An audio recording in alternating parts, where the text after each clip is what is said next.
الله أكبر الله أكبر الله أكبر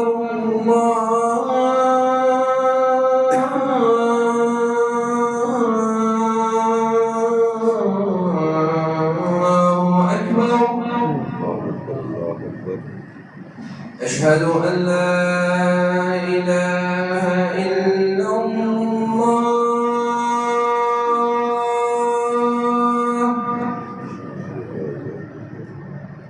أشهد أن لا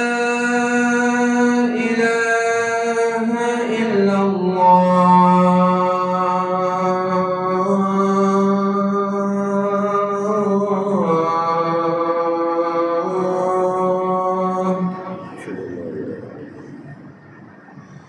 أشهد أن محمدا رسول الله أشهد أن محمدا رسول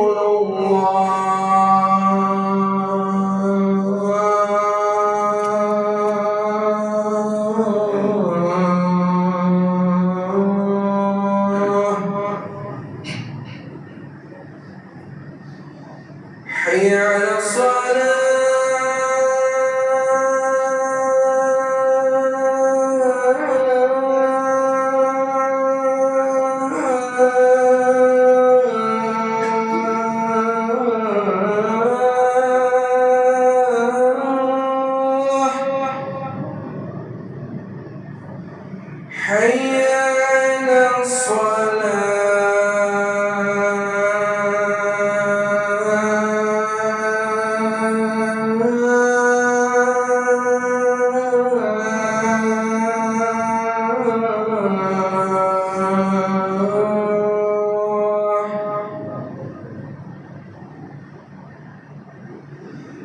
حي على حي على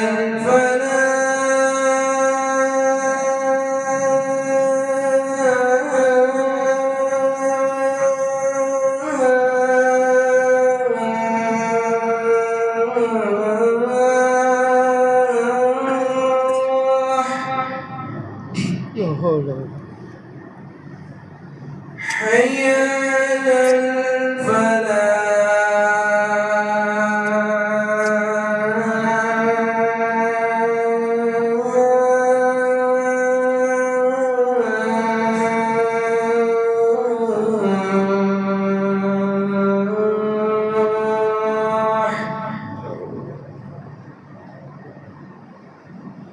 الله أكبر الله أكبر لا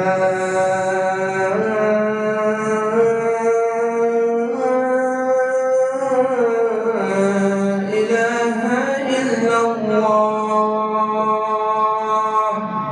لا إله إلا الله.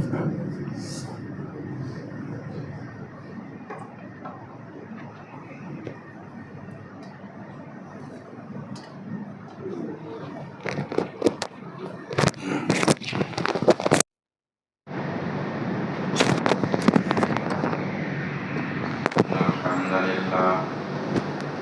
نحمده ونستعينه ونستغفره ونعوذ بالله من شرور أنفسنا وسيئات أعمالنا من يهده الله فلا مضل له ومن يضلل فلا هادي له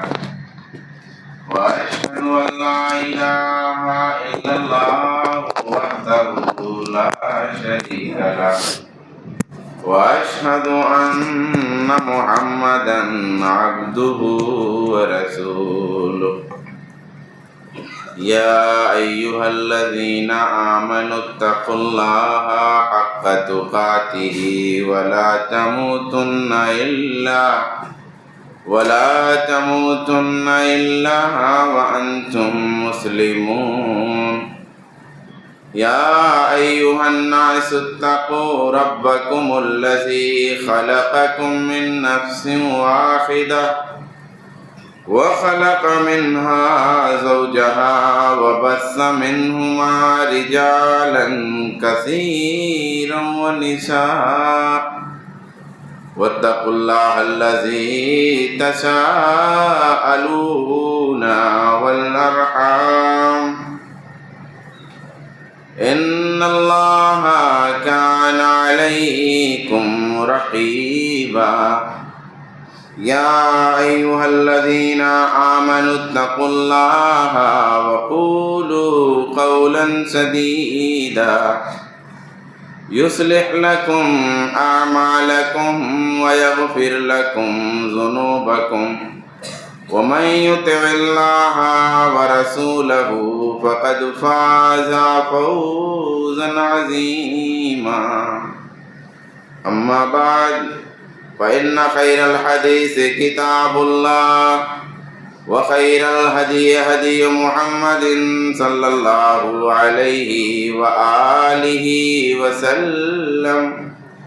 وشر الأمور محدثاتها وكل محدثة بدعة وكل بدعة ضلالة وكل ضلالة في النار فقد قال الله تبارك وتعالى في كلامه المجيد والفرقان الحميد أعوذ بالله من الشيطان الرجيم بسم الله الرحمن الرحيم والله يضاعف لمن يشاء. حاضرین جمعہ، آج کے خطبہ جمعہ کا جو عنوان ہے وہ ہے انفاق فی سبیل اللہ. اللہ تبارک و تعالی سے انسان کے اندر جو غفلت پیدا ہوتی ہے اس کے مختلف اسباب ہیں. ناجائز کام، حرام کام، گناہ کے کام جو ہوتے ہیں وہ تو طے ہے کہ ان کے ذریعہ انسان کے دل پر غفلت طاری ہوتی ہے اور وہ اللہ سے کسی نہ کسی درجے میں دور ہوتا ہے. لیکن جو جائز کام ہیں، جو حلال کام ہیں، ان جائز اور حلال کاموں کا بھی اپنا ایک سائیڈ ایفیکٹ ہوتا ہے. یہ جو دنیا ہے اور یہ جو دنیا کے اسباب ہیں، ان کی وجہ سے بھی انسان کی طبیعت پر ایک اثر پڑتا ہے. کوئی بھی آپ عمل کرتے ہیں، کوئی بھی کام کرتے ہیں تو اس سے ایک اثر پڑتا ہے. جب آپ کسی جائز کام میں پوری طرح سے مشغول ہوتے ہیں تو ظاہر سی بات ہے انسان کا ذہن کسی نہ کسی درجے میں کسی دوسرے عمل کی طرف متوجہ ہو جاتا ہے. تو دنیا اور اسباب دنیا کی وجہ سے انسان کے دل و دماغ پر جو غفلت آتی ہے اس کا علاج اللہ تبارک و تعالی نے انفاق فی سبیل اللہ میں رکھا ہے. اور اسی لیے اللہ تبارک و تعالی نے زکوٰۃ فرض کر دی. یعنی انفاق تو ایک بڑا ایریا ہے، اس ایریے میں ایک چھوٹا سا ایریا اللہ تبارک و تعالیٰ نے فرض کر دیا کہ بھئی اتنا ہونا ضروری ہے کہ اگر یہ نہیں ہوگا تو پھر دل نہیں صاف ہوگا. تو زکوٰۃ کو تو اللہ تبارک و تعالیٰ نے فرض کر دیا جو ایک چھوٹا دائرہ ہے، لیکن انفاق ایک بڑا دائرہ ہے جو اللہ تبارک و تعالیٰ نے فرض نہیں کیا، کھول کے رکھا ہوا ہے. تو انسان کی طبیعت پر، اس کے دل و دماغ پر غفلت کے بہت سارے اسباب ہوتے ہیں، اور غفلت کے جتنی قسمیں ہیں اور غفلت کے جتنے اسباب ہیں وہ اللہ تبارک و تعالیٰ نے اسلام اور ایمان کے ذریعہ دور کرنے کا علاج فرما دیا ہے. وہ شہادتین کا اقرار ہو، وہ نماز پڑھنا ہو، وہ روزہ رکھنا ہو، وہ زکوٰۃ ادا کرنا ہو، وہ حج کرنا ہو، یہ تمام چیزیں انسان کے دل سے غفلت کو ختم کرتی ہیں۔ ان میں سے ایک انفاق ہے، اللہ کی راہ میں خرچ کرنا، جس کا ایک دائرہ زکوٰۃ ہے، اللہ تبارک و تعالیٰ کی راہ میں واجبی اور ضروری خرچ کرنا۔ تو اس سے ہوتا کیا ہے کہ انسان جب خرچ کرتا ہے اور اس خرچ میں زکوٰۃ بھی شامل ہے، جب زکوٰۃ دیتا ہے تو اس کا فائدہ یہ ہوتا ہے کہ اللہ تبارک و تعالیٰ سے اس کا مال والا تعلق جڑ جاتا ہے۔ یعنی وہ جو دنیا سے محبت کا جو مسئلہ ہے، مال سے جو محبت کا مسئلہ ہے، دنیا کی زینت کی جو خواہش کا مسئلہ ہے، اس اینگل سے جو محبت آتی ہے، اس حوالے سے جو تعلق آتا ہے، وہ والا تعلق اللہ تبارک و تعالیٰ سے جڑ جاتا ہے۔ ایک ہوتا عاجزی کرنا، تذلل کرنا، جھکنا، وہ اللہ تبارک و تعالیٰ کے سامنے جب ہم کرتے ہیں تو وہ شرک چھوٹتا ہے، وہ ایک الگ تعلق ہے۔ یہ تعلق ایک ہے کہ مال سے ہماری محبت ہے، دنیا سے محبت ہے، زمین سے محبت ہے، جائیداد سے محبت ہے، روپے پیسوں سے محبت ہے۔ محبتوں کی مثالیں تو آپ لوگ مجھ سے زیادہ سمجھتے ہیں کہ بھئی کتنے ایسے ہیں جو جوانی سے لے کے بڑھاپے تک نہ اچھا کھاتے ہیں، نہ اچھا پہنتے ہیں، نہ اچھا کھلاتے ہیں، نہ اچھا پہناتے ہیں، لیکن ان کو گننے میں ٹیسٹ آتا ہے۔ جب وہ سنتے ہیں، جب بیلنس دیکھتے ہیں کہ بینک میں اتنا ہے، اس سے ان کو ایک سرور ملتا ہے۔ زمین 3 تھی 4 ہو گئی ہے، اس سے ان کو سرور ملتا۔ خرچ کچھ نہیں ہے، خرچ نہ اپنی ذات پہ ہے، نہ بچوں پہ ہے، نہ قوم پہ ہے، نہ کہیں نہیں ہے، لیکن محبت ایسی جڑی ہے، اس اینگل سے محبت نے جڑاؤ کر لیا ہے دنیا اور اس کے اسباب سے، کہ بس خالی جان کے اور سن کے خوش ہے کہ میرے پاس ہے، اور اسی حالت میں مر گیا۔ تو بڑی عجیب چیز ہے، اسی لیے اللہ تبارک و تعالیٰ نے اس کا حکم دیا ہے، اور جب اس پہ آپ عمل کرتے ہیں تو وہ تعلق وہاں سے ٹوٹ کر کے اللہ سے جڑتا ہے۔ ایک فائدہ تو یہ ہے۔ دوسرا یہ ہے کہ مخلوق سے تعلق جڑتا ہے۔ جب آپ زکوٰۃ دیتے ہیں، جب آپ اللہ کی راہ میں خرچ کرتے ہیں، اور جس طرح مناسب خرچ کرتے ہیں اور جس نیت سے خرچ کرتے ہیں، تو دل میں ایک تازگی پیدا ہوتی ہے، اور دل میں ایک روح، طبیعت میں ایک روح آتی ہے، اللہ سے تعلق جڑتا ہے۔ ویسے ہی مخلوق سے تعلق جڑتا ہے۔ ایک بار آپ دیکھ کے دیکھیے، میں ایک مثال سمجھاتا ہوں، مثالیں آپ مجھ سے زیادہ سمجھیں گے اور تجربہ آپ کا مجھ سے زیادہ ہوگا۔ دنیا میں جتنے ہی چلیں گے، جتنے ہی اس میں رہیں گے، اتنا ہی تجربہ ہوگا۔ آپ کو مثال کے طور پر معلوم ہے کہ یہ عورت ہے، یہ شخص ہے، بہت ٹیلنٹ ہے، خوبصورت بھی ہے، خوبصورت بھی ہے، ذہین بھی ہے، سب کچھ ہے، لیکن اس کی رہنمائی نہیں ہے، اس کے پاس پیسے نہیں ہیں، اس کے پاس مجبوری ہے۔ آپ نے اس کو دیکھا اور ایک گائیڈنس کیا، اس کی رہنمائی کیا، اور اس کو کچھ رقم دیا، اس کو رہنمائی بھی کیا۔ تھوڑے دنوں کے بعد جب آپ نے دیکھا کہ اس کو کچھ ترقی ملی ہے، اور آپ دیکھیے اس سے آپ کا تعلق کس طرح بڑھتا ہے، اب آپ کو خوشی کس طرح مل رہی ہے، پھر تھوڑی اور ترقی ہوتی ہے تو آپ کو اور خوشی ہوتی ہے۔ پھر آپ جہاں جہاں ایسے کام کرتے ہیں اور اس کام کی وجہ سے جب کوئی ایک انقلاب آتا ہے، کوئی بڑا نتیجہ آتا ہے یا کوئی چھوٹا نتیجہ آتا ہے، تو اس کی وجہ سے آپ کا ایک تعلق بن جاتا ہے۔ بہت دفعہ اور اکثر تو ایسا ہوتا ہے جب آپ سچے ہوتے ہیں تو محسن اور محسن الہ کا مسئلہ رہ ہی نہیں جاتا، آپ اس کے دوست ہو جاتے ہیں، وہ آپ کا دوست ہو جاتا ہے۔ بلکہ ایک وقت ایسا آتا ہے کہ آپ نے اس کی مدد کی تھی، وہ آپ کی مدد کرتا ہے۔ بلکہ ایک وقت ایسا آتا ہے کہ آپ چندہ دیتے ہیں تو اس کو بھی کہتے ہیں یار تو بھی لے کے آ، تو بھی تو ماشاءاللہ ہے۔ مخلوق سے رابطہ بڑھ جاتا ہے، خالق سے تعلق بنتا ہے۔ پھر اللہ کی جو مخلوق ہے، خلق مولا جو ہے، اس سے آپ کا رابطہ بڑھتا ہے، اس سے آپ کا تعلق بڑھ جاتا ہے۔ اور ایک اچھا بندہ بننے کے لیے، ایک اچھا انسان بننے کے لیے، ایک اچھا آدمی بننے کے لیے 2 باتیں بہت ضروری ہیں۔ اور ایک یہ کہ انسان کا رابطہ اپنے خالق سے بہت اچھا ہو، اور اس کا رابطہ خالق کی مخلوق سے بہت اچھا ہو۔ بھئی یہ 2 ہی رابطے ہیں، یہ دونوں رابطے اگر ٹھیک ہو جائیں کہ خلق خدا سے رابطہ اچھا ہے، مخلوق الہی سے رابطہ آپ کا اچھا ہے، تعلق آپ کا اچھا ہے، جڑاؤ آپ کا اچھا ہے، اور سارے جہاں کے خالق سے آپ کا رابطہ اچھا ہے، پھر چاہیے ہی کیا ہے دنیا؟ یہی دو ہی تو باتیں ہیں۔ تو یہ ایک بڑی بات ہے۔ اور پھر ایک بات یہ کہ جو برکت آتی ہے، اچھا وہ برکت جو آتی ہے خرچ کرنے سے اللہ کی راہ میں، وہ برکت اگر آپ نے یہ سمجھا ہے کہ بھئی ایک بلڈنگ تھی ڈبل ہو گئی، ڈبل تھی تین ہو گئی، یا ایک زمین تھی دو ہو گئی، تین ہو گئی، چار ہو گئی، خیر ایسا بھی ہوتا ہے، ایسا بھی ہو سکتا ہے کہ پھر برکت سے یہی چیز نہیں ہے۔ اللہ تبارک و تعالیٰ اس کو کس ڈھنگ سے بڑھاتا ہے، کس انداز سے بڑھاتا ہے، کس انداز سے اس میں ترقی دیتا ہے، وہ اس کی حکمت، اس کا علم ہے۔ واللہ یضاعف لمن یشاء، اللہ جس کے لیے چاہتا بڑھاتا، واللہ واسع علیم، اللہ کشادگی کرنے والا، جاننے والا ہے، کس اینگل سے بڑھاتا ہے، کس طرح بڑھاتا ہے، وہ ضروری نہیں کہ ہم جانیں۔ اللہ کے رسول صلی اللہ علیہ وسلم کی حدیث مبارکہ ہے کہ ثم یربیہا لصاحبیہا، برکت کا ایک معنی کہ جب کوئی ایک روپیہ خرچ کرتا ہے مثلا، تو اللہ تبارک و تعالیٰ اس کو خرچ کرنے والے کے لیے پالتا ہے۔ کما یربی احدکم فلوہ،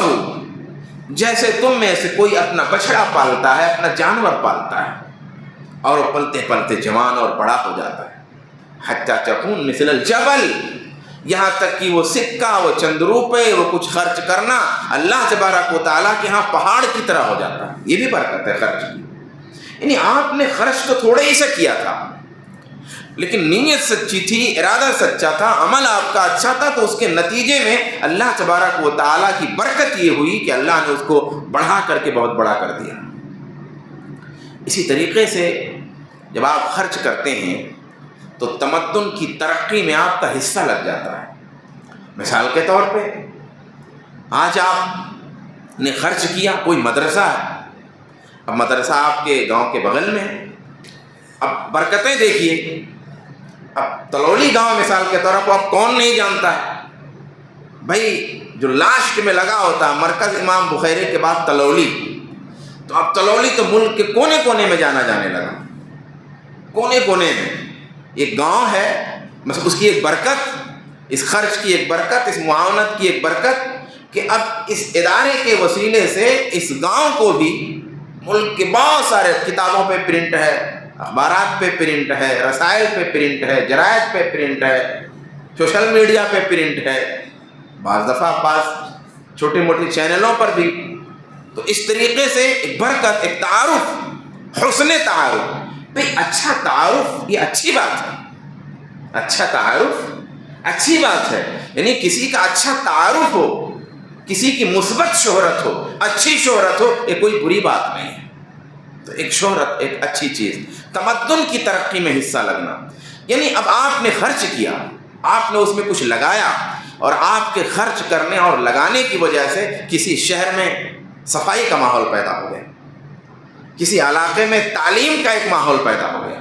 کسی علاقے میں اسکولوں کا، مدرسوں کا، مسجدوں کا، تعلیم کا، تربیت کا، دین اور دنیا میں نمایاں کارکردگی کا ایک انقلاب آیا ہوا ہے، اور اس کے پیچھے مثال کے طور پہ چند لوگوں کی بنیادیں ہیں، ان کا خرچ کرنا ہے، تو یہ کوئی چھوٹی بات نہیں ہے۔ آپ کے خرچ کرنے کی وجہ سے تمدن میں، انسانی زندگی میں اگر ترقی آتی ہے تو یہ بہت بڑی برکت ہے، بہت بڑا فائدہ ہے۔ اور لوگ کہتے نہیں ہیں کہ ارے بھائی مجھ کو کیا غرض ہے، میرا کیا فائدہ ہے، بھئی فلاں اسکول اگر بن رہا ہے گاؤں میں تو میرے بچے تو پڑھگاؤں پڑھنے جاتے ہیں، بھیونڈی پڑھنے جاتے ہیں، اور میرے پاس سیٹ اپ ہے، مجھے کیا ضرورت ہے یہاں خرچ کرنے کی، مجھ کو اس سے کیا بینیفٹ ہے، ایسا لوگ بولتے ہیں۔ میں ایک مثال دے رہا ہوں، تو میں بتاتا ہوں کہ آپ کو کیا بینیفٹ ہے۔ پہلے ایک آیت سنا دوں،